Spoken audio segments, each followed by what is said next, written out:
A billionaire walked away in fury, until a stranger spoke two words that stopped him dead in his tracks. What she said next would change both their lives forever. This is a story about pride, unexpected connections, and the power of language to bridge even the widest divides. Before we dive in, don't forget to subscribe, hit the like button, and turn on notifications. Stories like this one are why we're here. Help us share more. The explosive exit.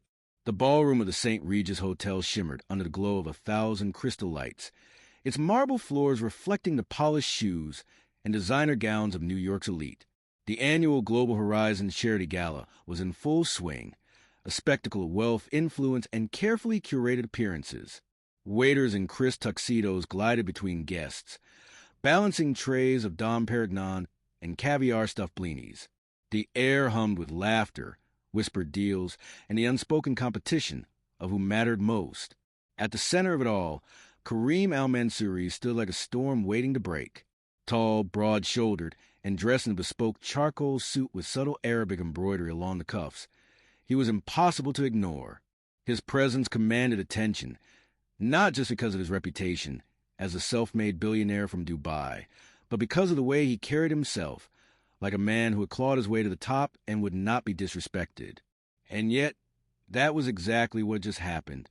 Moments earlier, the event's host, Richard Caldwell, a silver-haired CEO with a penchant for backhanded compliments, had taken the stage to acknowledge the night's biggest donors. When he reached Kareem's name, he had butchered a pronunciation, turning Al-Mansouri into a clumsy, westernized mess. Then, with a smirk, he had joked about those mysterious desert fortunes and moved on.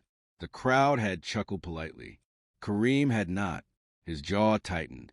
His dark eyes, usually unreadable, flashed with something dangerous. He had spent his entire life fighting assumptions, that he was just another oil-rich playboy, that his success was handed to him, that his culture was something to be mocked in rooms like this. He had no patience for it anymore. Without a word, he turned and strode toward the exit, his security detail falling into step behind him. The crowd instinctively parted, sensing the shift in the air. Whispers followed him. Is he really leaving? So dramatic. Typical. Kareem ignored them. He had learned long ago that men like Richard Caldwell would never see him as an equal, no matter how many billions he made, no matter how many hospitals he built. The slight tonight was just another reminder. He was done. His hand was inches from pushing open the grand ballroom doors when a voice cut through the noise, clear, confident, and utterly unexpected. In a Mabsut? Are you happy? The words, spoken in flawless Arabic, hit him like a physical force. Kareem stopped dead. For a second, he wondered if he had imagined it. But no, the voice had been too deliberate, too precise. Slowly, he turned. Standing a few feet away was a woman in a simple black dress, her auburn hair pulled back in an elegant twist. She wasn't one of the socialites vying for his attention or a corporate climber angling for investment. She was young, maybe late 20s, with sharp green eyes that held no fear, only quiet defiance. The room seemed to hold its breath. Kareem studied her, his anger momentarily eclipsed by disbelief. "You speak Arabic?" he asked, his voice low. She didn't flinch. "Not just speak," she replied, still in Arabic. "I understand." A beat of silence. Around them, the gala continued, oblivious of the shift happening in its midst. Kareem took a step closer. "Who are you?" "Layla Carter. I work for the event organizers." Her English was smooth, unaccented, but the Arabic had been perfect, native, even. "And you thought stopping me was worth risking your job?" She held his gaze. "I thought letting you walk out feeling disrespected was worse." Something in her tone, the lack of pity, the quiet certainty, made him pause. This wasn't a formative allyship or corporate damage control. She meant it. For the first time all night, Kareem felt the tension in his shoulders ease, just slightly. "Why?" he asked. Layla hesitated, then said, "Because I know what it's like to be reduced to a stereotype." The honesty in her words hung between them. Kareem exhaled, the fight draining out of him. He had expected condescension, excuses, or worse, silence. He hadn't expected this. The ballroom doors loomed behind him. The car waiting outside would take him to the airport, back to Dubai, away from the city and its shallow niceties. But now he didn't move, because for the first time in a long time, someone had seen him, really seen him, and it had taken just 2 words to change everything. The unlikely translator. The hum of the gala faded into the background as Kareem studied Layla's face, searching for any hint of pretense. Her expression was unreadable, not defiant, not pleading, just steady, like she had nothing to prove to him or anyone else. "You work for them," he repeated, tilting his head toward the stage where Richard Caldwell was still basking in the applause of his wealthy peers. "And yet you're standing here, speaking to me in Arabic, knowing full well your boss just insulted my entire culture." Layla's lips pressed into a thin line. "I don't agree with everything the people who sign my paycheck say." A beat passed. Then, to his own surprise, Kareem let out a sharp laugh. That might be the first honest thing I've heard all night. Around them, the crowd had begun to murmur. A billionaire storming out was one thing, but stopping to talk to a junior event coordinator? That was gossip-worthy. Kareem ignored the stares. He had spent his life under scrutiny. Another set of eyes meant nothing. "Why, Arabic?" he asked abruptly. Layla blinked. "What?" "You speak it like a native, but you're clearly American. So why?" For the first time, something flickered in her gaze. Hesitation, maybe even pain, but it was gone as quickly as it appeared. "My father was a diplomat. We lived in Cairo for years." Kareem raised an eyebrow. "And he taught you?" "Every day." Her voice softened slightly. He said language was the only real bridge between people. The word struck him. He had spent his career building literal bridges, skyscrapers, pipelines, entire cities. But the idea of language as something just as powerful, just as connective, was unexpected. Before he could respond, a sharp voice cut through the air. "Layla!" They both turned. A man in a too-tight tuxedo was pushing through the crowd, his face flushed. "What the hell are you doing?" Layla stiffened. "Mr. Hartman, you're supposed to be managing the press, not harassing our guests." Hartman's beady eyes darted Kareem, his expression shifting instantly into an oily smile. "Mr. Al-Mansuri, my deepest apologies. I assure you, this employee's behavior is not reflective of—" "She wasn't harassing me," Kareem interrupted, his voice cold. Hartman faltered. Of course, but—" "In fact," Kareem continued, deliberately slow, "she was the only person in this room who showed me any respect tonight." The words landed like a slap. Hartman's mouth opened and closed like a fish. Layla, meanwhile, looked like she was torn between shock and the urge to laugh. Kareem turned back to her. "You said you managed the press?" She nodded. "Good. Then you know how to control a narrative." He reached into his jacket pocket and pulled out a business card, crisp and embossed with gold lettering. "If you're interested in working for someone who won't make you apologize for their ignorance, call me." Layla took the card, her fingers brushing his for the briefest second. "That's a bold offer to make to someone you just met." "I don't make offers I don't mean." Hartman, still sputtering, tried to interject. "Mr. Al-Mansuri, surely we can—" "No," Kareem said without looking at him. "We can't." And with that, he turned and walked away, leaving Layla standing there, his car in her hand and a dozen questions in her eyes. Across the room, Richard Caldwell was still laughing, still oblivious. But something had shifted, because for the first time in years, Kareem Al-Mansuri wasn't just walking away from a fight. He was walking toward something else entirely. The hidden wound. The moment Kareem disappeared to the ballroom doors, the whispers erupted around Layla like a sudden storm.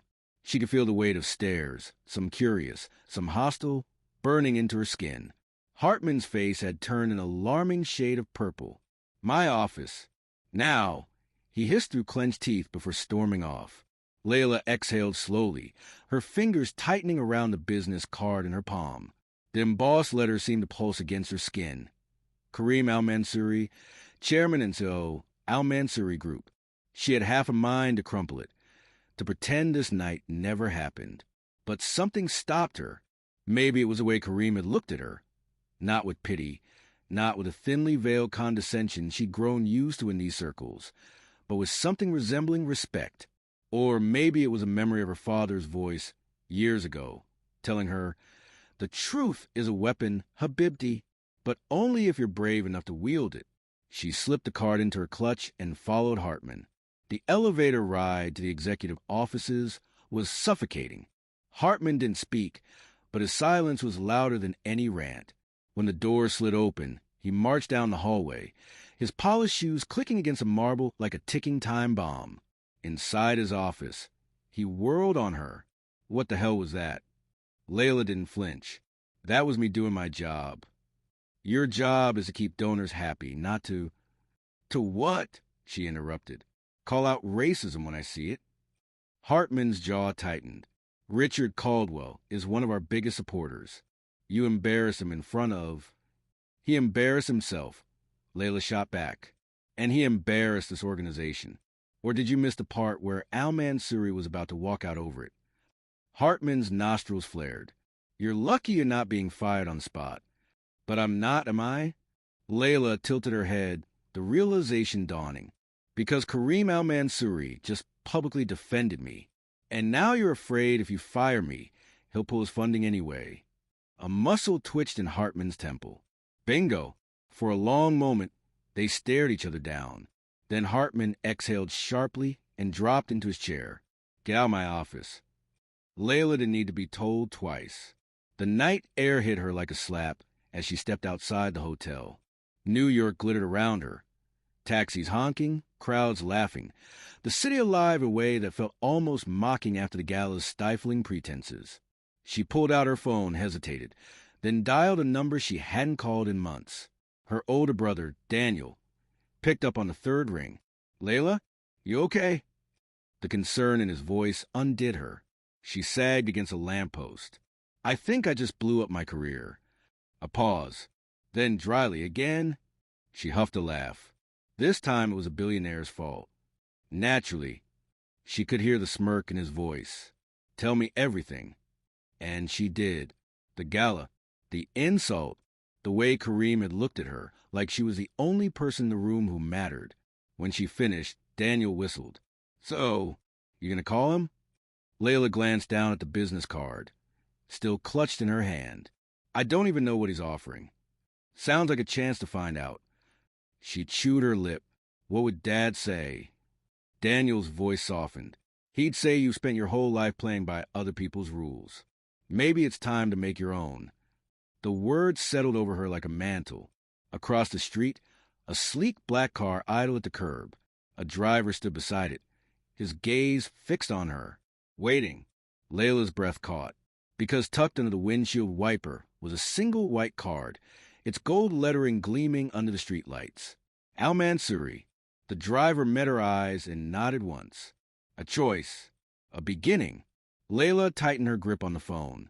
Daniel? I'll call you back. Then she crossed the street, her heels clicking against the pavement like a heartbeat, and reached for the door. The ripple effect. The interior of the car smelled like leather and sandalwood, expensive but understated. Layla hesitated for only a second before sliding into the back seat, the door closing behind her with a quiet thud. The driver didn't speak, just merged into traffic as the city lights blurred past the tinted windows. Her phone buzzed Hartman, no doubt. She silenced it without looking. 10 minutes later, the car pulled up to a private lounge on the Upper East Side, the kind of place with no sign, just a discreet brass plaque by the door.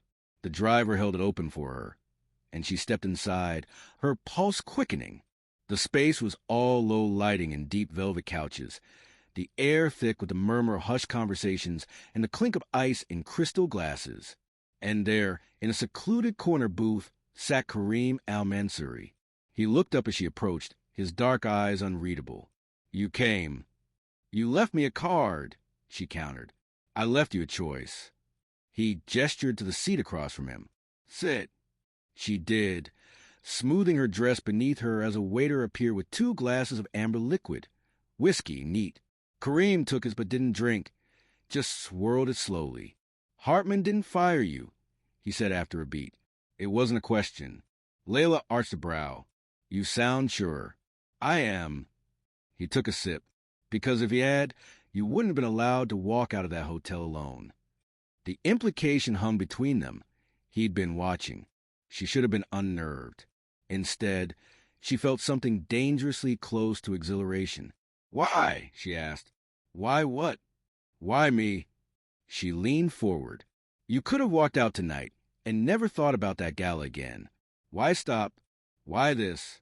For the first time, something flickered in his expression.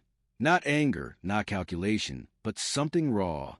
"Because no one has ever done what you did tonight." She scoffed. "Spoke in Arabic?" "Looked me in the eye and told me the truth." He corrected. "Everyone else either fears me or wants something from me. You didn't." Silence settled over them. Somewhere across the room, a woman laughed, the sound bright and foreign in the heaviness between them. Layla studied him. The sharp line of his jaw, the way his fingers tightened around his glass. This wasn't just about tonight. There was history here, a wound she'd accidentally pressed. "What happened to you?" The question slipped out before she could stop it. Kareem stilled.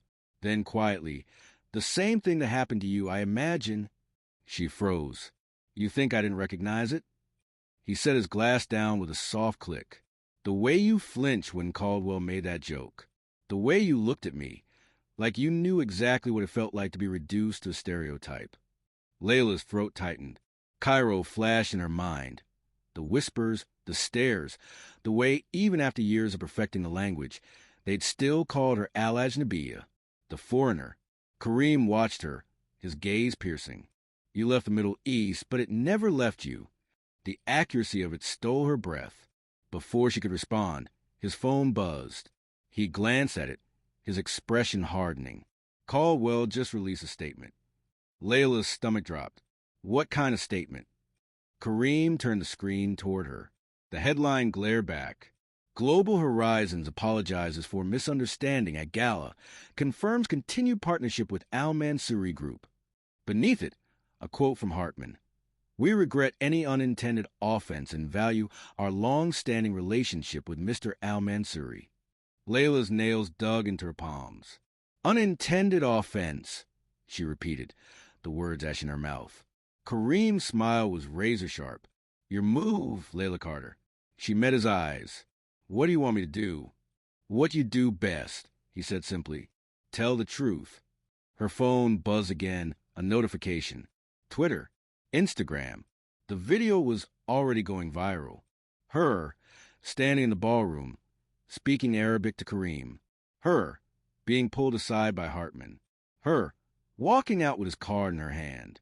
The caption: "When your boss insults a billionaire's culture, and the only person with the guts to call it out is a junior employee." Layla's breath caught. "You leaked this." Kareem leaned back, his gaze never leaving hers.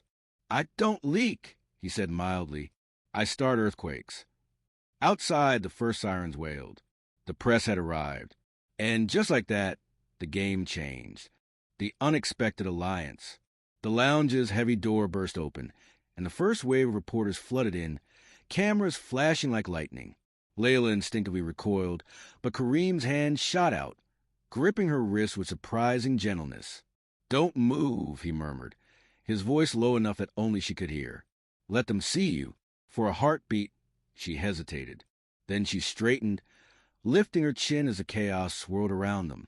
Questions flew like shrapnel. "Mr. Al-Mansouri, is it true you're cutting ties with Global Horizons?" "Layla, did you know your confrontation with Hartman was recorded?" Kareem didn't flinch.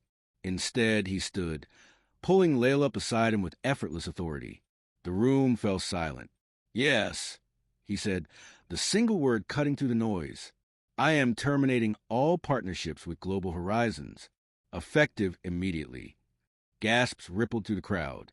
Someone's phone dinged with a stock alert. Global Horizons shares were already plummeting in after-hours trading. A reporter shoved a microphone forward. "What about Layla Carter? Rumor says she's been offered a position with your company." Kareem's thumb brushed the inside of Layla's wrist.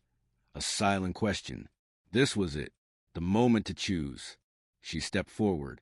"Not a position," she said, her voice clear. "A partnership." The room erupted. 3 months later, Dubai, The desert sun blazed over the grand opening of the Al Mansouri Carter Foundation, its glass walls reflecting the sky like a mirage. Journalists from every major network clustered behind velvet ropes, while dignitaries mingled under billowing white tents. Inside, Layla adjusted the emerald green hijab she'd chosen for the occasion, a nod to her father's Egyptian roots and her own reclaimed identity. Across the room, Kareem watched her, something unreadable in his gaze. A reporter approached her, grinning. "Ms. Carter, any comment on Richard Caldwell's resignation last week?" Layla smiled. "Only that accountability is beautiful in any language." The crowd laughed. Behind her, Kareem's lips curved. Later, when the cameras were gone and the stars had emerged over the dunes, they stood on the terrace, the silence between them comfortable now. "You knew," Layla said at last. "That night at the gala, you knew one viral moment could change everything." Kareem swirled his tea, the steam curling into the night. "I knew a storm was coming. I didn't know it would bring you." She laughed softly. "Still dramatic. Still honest," he corrected. Somewhere in the distance, the call to prayer echoed across the city, a melody of resilience, a belonging. Layla closed her eyes and let it wash over her. Did the story inspire you? Share it with someone who needs a reminder that one moment of courage can change everything. And don't forget, subscribe for more unforgettable tales of power, identity, and the bridges we build when we dare to speak up.